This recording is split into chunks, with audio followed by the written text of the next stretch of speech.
Hey Thrivers, Heather here. Hope you're doing fabulous as we are working on our Better Me, Better Marriage Challenge. I think I wrote that right. Yeah. And we are on day 3. I just want to send a huge shout out to all of you who are such action takers in this group and are jumping all in and doing this challenge with me. Incredibly powerful when you start to take action and move yourself in the direction that you want to go. So I recognize that this book, I didn't realize it was kind of in short supply. So I apologize for those that haven't been able to get a copy yet. I guess we'll just go along with it as it is, but here's the book again. If you're just joining us, it's a mini course for life by these authors. Gerald, oh, here, let me talk on my book and see if you can hear me. Gerald Jampolsky and Diane Cernicion. Maybe it's Italian, I don't know. Anyway, I wanted to talk to you about a comment that I got on our challenge. I think it was day 1 or 2. And someone was asking about the idea of peace versus conflict, okay? Because we're saying at the beginning, right, do I want peace or do I want to experience conflict? And I felt that this needed a little bit of additional insight, okay?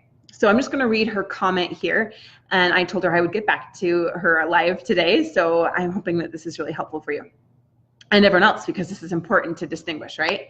Do I want to experience peace or do I want to experience conflict? Peace, and yet my husband and I do not fight. We've had maybe 10 fights over our 28 years of marriage, so congratulations for 28 years of marriage. That's awesome. We are both peacemakers. We are both good at seeing the other person's side. We both want to make each other happy, so we try not to say something that will upset the other person and or be patient with them. But there is no passion in our lives. So I can choose to say something in love about our lack of sex, but that will cause conflict within him and make him feel like less of a man. Do I choose peace or conflict? In that case, would conflict be best? Not the fighting kind. We've never raised our voices to each other, but it would be conflict. Does that make sense? So first of all, you have a lot of strengths in your relationship, and the fact that you're willing to look at each other's side, you both want to make each other happy. You avoid talking about things that make the other person upset. You're trying to be patient with each other. But when you come right here to this is where I really want you to listen to your intuition and to that inner part of you, okay? There is no passion in our lives. And you say that you could choose to say something in love about your lack of sex, but that would cause conflict in him and make him feel like less of a man. So in this case, the question for you is, what is that lack of passion causing for you? And here is the real kind of kicker, okay? Because there's a bit of a difference between, okay, how do I articulate this? Okay, so my husband is also a peacemaker to the point where he will avoid talking about things in the name of peace. And that is not the purpose of this challenge. Oh, and he's coming home right now. I just heard him come in the garage, so maybe he'll say hi. And so when he saw that I put this on the fridge, do I want to experience peace or do I want to experience conflict? He said, well, that's not what an R would think, an R being my personality type. I'm an R, okay? So anyway, we won't go into that, but typically an R is one that processes things externally, and I usually go through conflict to get to peace. Anyway, so he was like, that's not what you normally think about. And I said, you're right, not in the way that you're interpreting this. However, what is peace? We learned in the first lesson that peace is something that can only be found within us. So yes, peace in our relationships. However, sometimes we have to go through a little bit of grit, a little bit of uncomfortableness. We need to establish some healthy boundaries or talk about how to get our needs met. And we can do those things, and it might cause, in this instance, you might use the word conflict within him. However, if it leads to your end goal, that you both want to have a happy marriage, that you both want to have a passionate marriage, come here. They know you're here. I told him that he's hiding. Come here. So you both want to have that happy marriage. And this has been in his, I call it, what are you, Ghostbusters? It's Ghostbusters suit. Anyway, so if you both have that as your end goal and you've been married 28 years and it sounds like you have a lot of care for each other and that you really have some incredible strengths. But to me, it sounds like when you're talking about there's no passion, there's no sex, what is that doing to you? What is that doing inside of you? And is that causing a sense of internal conflict within you? And if so, then that is not ultimate peace. And that does, that's not the ultimate best form for your relationship.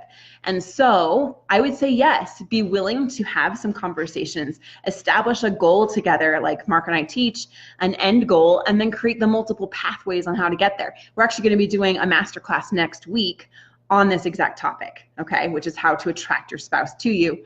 This whole idea that coming together and having a goal, working together as a team, it's not blaming him. It's not saying, it's because of you, and putting him on the defense, right? That would be stepping into conflict of the unconstructive kind.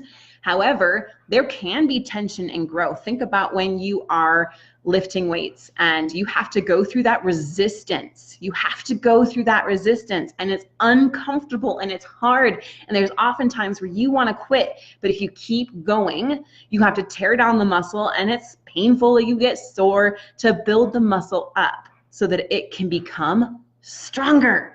So many people will settle in their marriage, right? They will settle and they will say, I don't want conflict. I don't want to fight. And so I'm just going to accept this as it is. And what happens is that creates a dissonance within them that can cause feelings of being unfulfilled, feelings of disappointment and anxiety, grief, low levels of depression, high levels of depression, because it's a gap between you and who you really could be. It's a gap between where you are in your marriage and where you really could be. And that gap, that's where the friction is. That's where all the negative energy is. And so it's learning how to bridge that gap in an effective and loving way that will make your relationship even stronger, just like building that muscle. So I hope I articulated that quickly. Hey, Dwayne, and Tara, Christina, Ron, Tracy, Paul, and everyone else. So glad you could join me. So I hope that makes sense. I'm not talking about just be a pushover, just avoid conflict with your spouse. What this really is, it's about finding inner peace. And sometimes we're going to have to go through some hard things to get there. And that's okay, because it's through that tension, it's through that resistance that we actually become stronger and get to who we really want to be on the other side. All right, all of that being said, let's talk about attack and defense here in the book. And this is the unconstructive type of conflict. And this is what we're wanting to avoid. So I hope that makes sense. If that made sense to you, let me know in the comments. Tell me if that makes sense or if I need to explain it maybe a different way. So attack and defense here in the book. When we perceive another person as attacking us, we usually feel defensive and find a way directly or indirectly to attack back. Attacking always stems from fear. No one attacks unless he or she first feels threatened and believes that through attack, one's own strength is demonstrated at the expense of another's vulnerability. As with all defenses that are designed to keep guilt and fear from our awareness, attack actually preserves the problem. Oh, wow, that's so good. Most of us cling to the belief that attacking can really get us something we want. We seem to forget that attacking and defending do not bring inner peace. In order to experience peace instead of conflict, it is necessary to shift our perception. Instead of seeing others as attacking us, we can choose to see them as fearful. We are always expressing either love or fear. Fear is really a call for help and therefore a request for love. I know it feels the opposite of that. They're attacking you. They seem to be coming down on you and judging you, but it's actually their fear talking, and it's a cry for help and a request for love. It is apparent then that to experience peace, we must recognize that we do have a choice in determining what we perceive. Many of our attempts to correct others, even when we believe we are offering constructive criticism, are really attempts to attack them by demonstrating their wrongfulness and our rightness. Thus, it may be helpful to examine our motivations. Are we teaching love or are we demonstrating attack? If others don't change in accordance with our expectations, we are likely to regard them as guilty and thus reinforce our own belief in guilt. Peace of mind comes from not wanting to change others, but instead merely accepting them as they are. True acceptance is always without demands and expectations. Beautiful. Okay, so can we make this shift here? This goes along with our challenge from yesterday of I determine, what was it? That I will see the world differently. And how did you do with that? This is the time to weigh the time to weigh in and be accountable. I'm determined to see things differently. When you change the way you look at things, the things you look at change, like Bob Proctor teaches. So let's get to our day number 3 here. I can escape from the world I see by giving up attack thoughts. So this is perfect. Here's the little lesson. I recognize today that my attack thoughts about others are really directed against myself. When I believe that attacking others brings me something I want, let me remember that I always attack myself first. I do not wish to hurt myself again today. Throughout the day, when I am tempted to hurt myself through attack thoughts, I will say with determination, I want to experience peace of mind right now. I happily let go of all attack thoughts and choose peace instead. So that's it. That's our challenge. I escape the world. Let me try again. I can escape from the world I see by giving up attack thoughts and by choosing peace instead. So beautiful. Okay, Tara said it made sense. Awesome. Okay, Nicole, I'm going to message you. Oh, it's glitchy. Sorry, Ron. Hopefully it's not my connection, but anyway, so this is our challenge. If you're in, let me know you're in. I give up attack thoughts. Declare it publicly. Let's make a statement. Put it in the comments. I give up attack thoughts, because we recognize that that's not really solving the problem, and it's always attacking us first. So I hope that this challenge motivates you, inspires you, and maybe transforms the way that you look at things today, and that we all together, including me, can choose a different way. We can choose to make the world a little brighter and a little better by choosing to give up those attack thoughts and choosing to find peace instead, without settling for the things that are really important. That doesn't mean we have to be a pushover. Again, going back to the beginning, we need our needs met. That's what a partnership is. It's not continually sacrificing the most important things to us, which I would absolutely say is physical intimacy, sexual intimacy in marriage is important. It is vital. And so that should be something that you definitely incorporate. You know, if it's important to you, then work with your spouse. Find a way to make a common goal. And I'm confident that as you do that, he will respond to you, because you're in such a place of strength right now.